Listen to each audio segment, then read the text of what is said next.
Well, it's finally here, isn't it? And it's probably going to be shit. Ugh. Anyway, don't expect a rating system, don't expect an awful lot of technobabble, and please don't expect me to know what the heck I'm on about. We push aside the bullshit headcanon for once and delve into the technical side as I look at LDs. And if you want to bring up any constructive points about what I've just said, feel free to say so in the comments. Oh, just a word of warning, some of these I won't have too much to say on, especially if I've only used them once. First up is Dudley LD, the 4-star from the Nightmare with defeat -2 op life minimum 1. Now here's something you may not know. At the moment there are 6 cards within the UR collection that have defeat minus op life, and none of them are completely human. Dudley is up there alongside Tino and Seawing, if only for their potential 2-hit KOs when combined with hard hitters. Now, I don't know about you guys, but I've actually seen a lot of people play Dudley with Kolos, as they would, Tino, Avola, and Seawing and Dragon. So you may want to look out for those.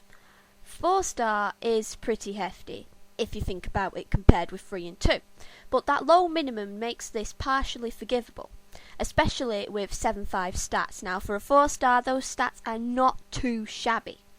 However, those stats also seem a little too good to just be throwing away, just like that. This could also kind of apply to his 3-star counterpart Orlok, who holds a stable 6-4 for his star count. But you can use this to your advantage because more people will use Orlok for his ability. So if you play Dudley right, you could pull a sneaky move with him. I can't really compare him with any other 4-stars at this moment, because when I play Nightmare, he's the only 4-star I ever tend to use. Can't compare him with Gumbo, because he's a 5-star. Can't compare him with Nistarok, 5-star. Can't compare him with Carrion, 5. He is a 5-star Carrion, isn't he? Oh dear, I think I may have ruined this before it even properly started. Moving on. Next up is Bella LD, the 3-star from the Montana with Revenge +2 power. Now, despite her being Montana, and then being one of my clans, I do not really have an awful lot to say about this girl. Power boosts upon losing are never to be completely scoffed at, and it could be good insurance against confidence cards. I'm thinking mainly Jonas and Kamakura here, with their abilities raising them to 7 and 8 power respectively. Against Krazan LD, no way Jose with that bonus SOA, you'd have to rely on your own bonus, or pray for a miracle whilst you wonder why you put this girl in your deck in the first place.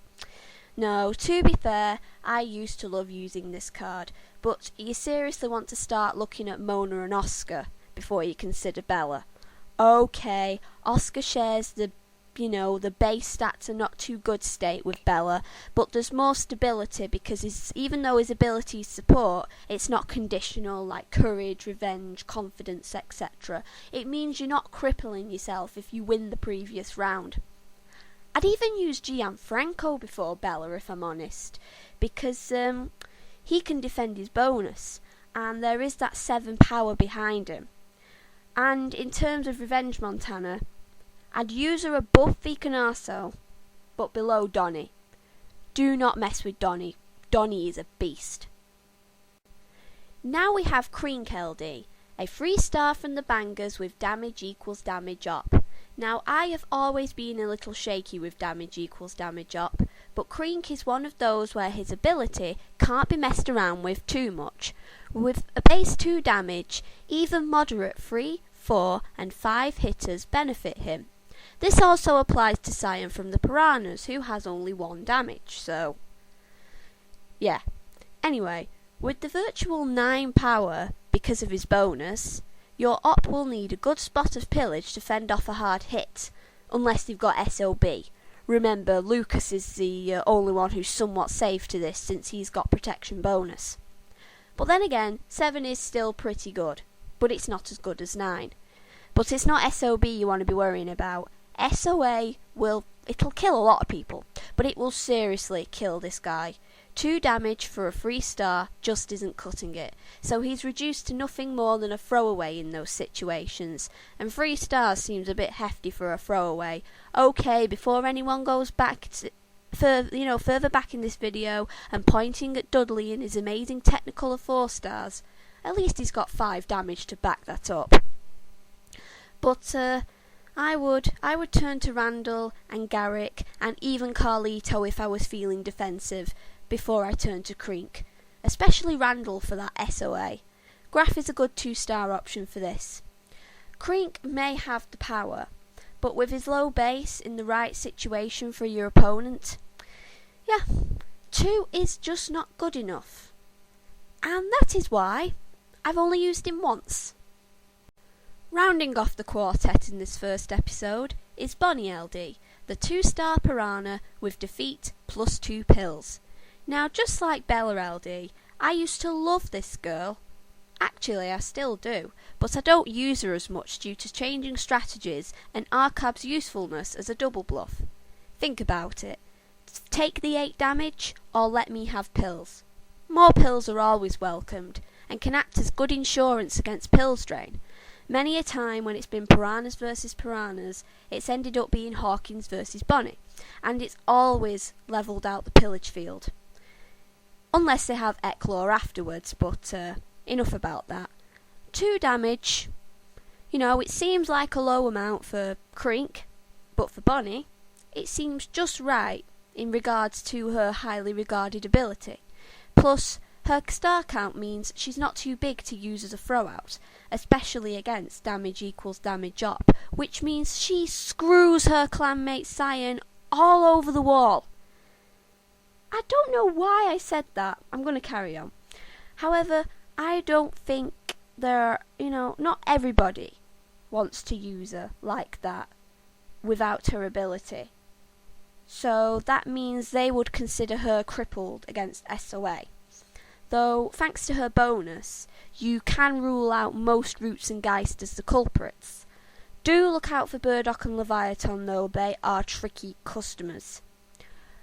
She's really not for you if you don't like to lose around just for benefits, or if your strategy at the time doesn't really call for sacrifices and bluffs. If my strategy calls for it, I'll put her in my deck without any problem, but I will usually have Hawkins in there no matter what, and Tula is often a better option if you prefer your manipulators. But more pills never really hurts. This is not a rating system, but a quick order of legendness, if that's even a word. If I had to put the 4 in an order, Bonnie would be top. Can't see her being in Davy Jones's locker anytime soon. Then Dudley, who seems solid. Bella has her moments, and then Kreenk. I can only apologise to the Bangers players and people who like him. I'm not saying I don't like him, but I really couldn't recommend him above his other 3-star counterparts. As I said, Randall, Garrick, Carlito, I would use all them before him. But I think that went pretty well considering it's me talking about technical stuff. Next time, so you can do your homework alongside me, it's a group of 5 who I have a lot of headcanon for, but I can't really spout it because this is purely technical.